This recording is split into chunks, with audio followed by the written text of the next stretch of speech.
Hello and welcome to your astrological vibrations for Thursday, July 28th, 2022 by Gaia Blooming. I am Mimi and our energy mantra for today is, I use my thoughts and words to spread love around the planet. And before we dig into this new moon energy, I ask you please send thoughts and love, good juju to Joe, who has some difficulty on his adventure right now.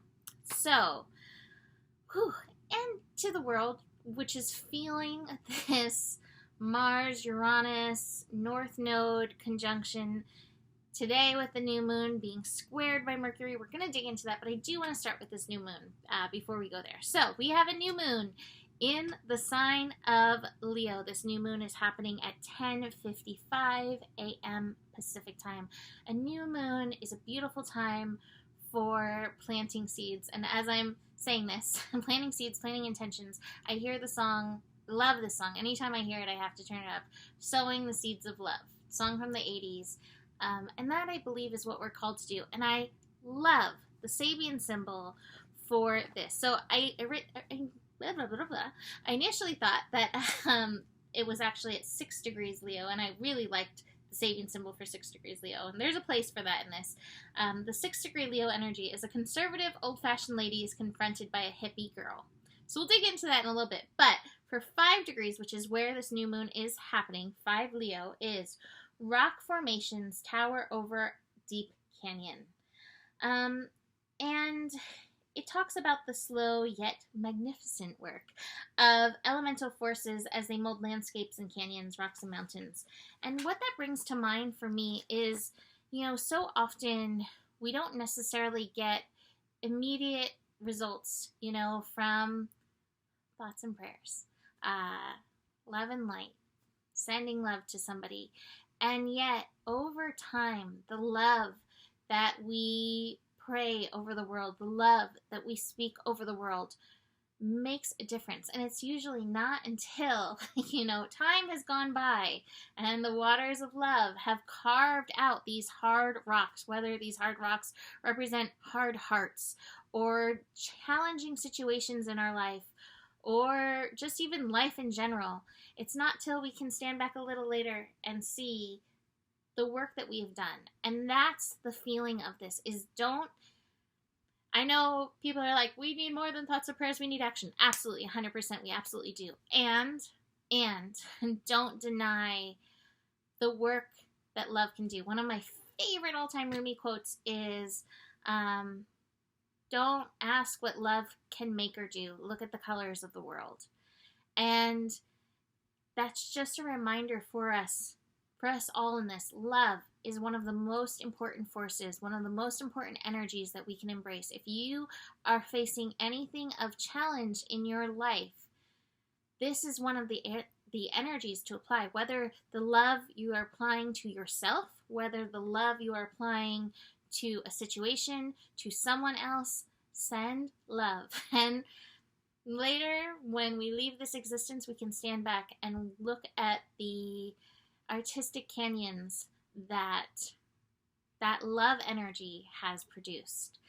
I also love that conservative and hippie energy because, hippie energy is about what? Free love, right? And that might mean something different than what I'm talking about.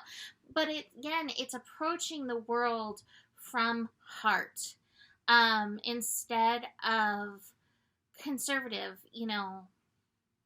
I view a lot of conservative stuff as like, what's best for me? And while there's a place for you in embracing love, right? There's always a place for us in that. It's looking on that world level. And I think that's the solar energy that we all are called to embrace. I say solar as SOULER.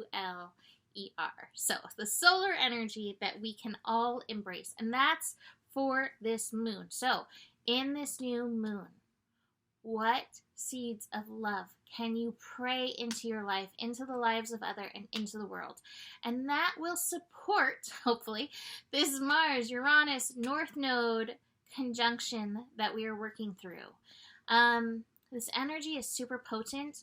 There was a huge earthquake in the Philippines. And again, speaking of love, when you think of things with love, what does that love encourage you to do? Sometimes love does need to be prayed and sent, and sometimes love encourages into action. What love is driving you?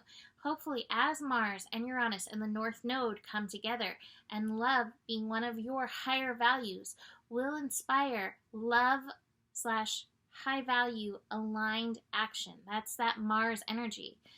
That being said, Uranus, it's a liberator, it's a shaker-upper.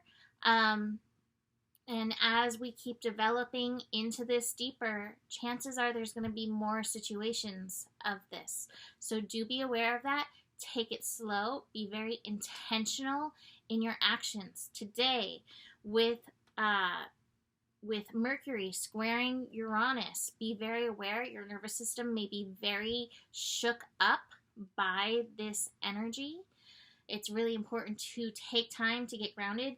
Being grounded within yourself is a way that you show yourself love, right? So take time, connect to your root chakra. You can also connect your heart chakra, connect it into the center of the earth.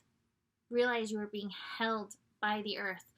That's super important in and through this energy. You may also find yourself being very triggered. Uranus energy is triggering. You may be mentally triggered in this. You may be triggered by people even saying, like, I'll pray for you, or I'll send love. I went through phases of that, and that's okay.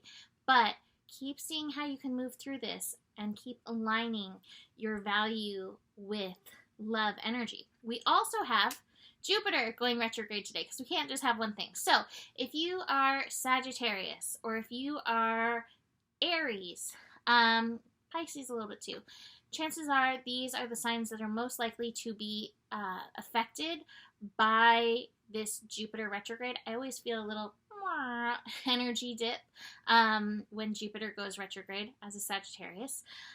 Jupiter will be retrograde in the sign of Aries until late October. I believe it's like October 27th.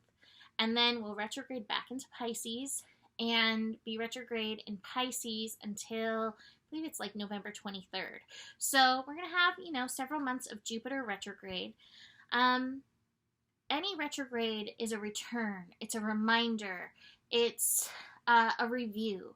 And with Jupiter retrograde currently in Aries, we're asking to review who we are. Aries is about our I am energy and our actions that we take according to who we are. And so especially as we connect to love, which I believe we are all sourced of love. So as we connect into this energy, remembering that, hopefully we can take off layers that are not aligned with that divine love that we are.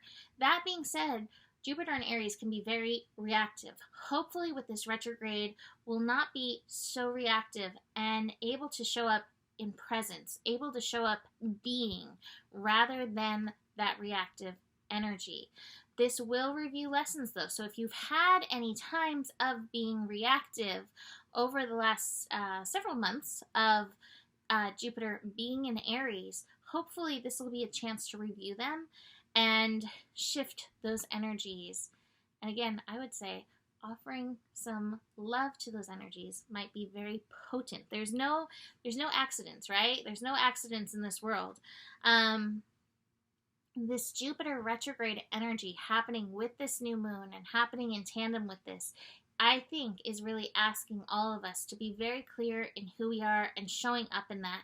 And again, through this retrograde, just clearing through those layers.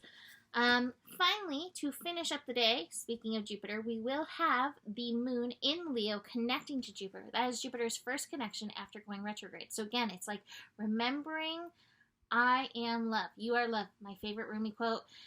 You are the soul of the universe, and your name is love. Remembering the truth of that. And these cards that I have the source card. Ace of Wands, new beginning, new creative beginning. Have this, we have the We Are the World card and the Change card, the Wheel of Fortune. These three circles all together just felt so potent, really connecting to the source of the world in and through any and all changes coming up through this Uranus energy. Again, revolution, evolution, Uranus is about change. So Again, as we keep moving through this transit, there will be situations of change coming up, but can you apply that love for the world is going to be really important. I also have the Innocence card and the Patience card. So the Patience card again speaks of, these canyons that we're building. Please know you do make a difference with every little bit that you can offer. Sometimes I know it can feel like not enough. I feel that a lot of times when things are, challenging in the world, and yet be patient and offer what you can and trust in that. The Innocence card is the Sun card. It's a card of success. It's a card of really good things happening, but it's also innocence, staying in your heart, staying in that energy, come what may, right? So beautiful energy in these cards, beautiful energy as we sow seeds of love for this new moon. That being said, it is still dark of the moon, so do remember there may be triggers through the day. Check your reactions, take time to get grounded, and don't forget to apply the love that you're offering to the world to yourself as well. So, going to leave that here for today. You can book a reading with me. Email me, mimiclark@gmail.com. Besides that, the better it gets, the better it gets. There's more than enough love in the world for you. You have the power, and honor your values. Namaste.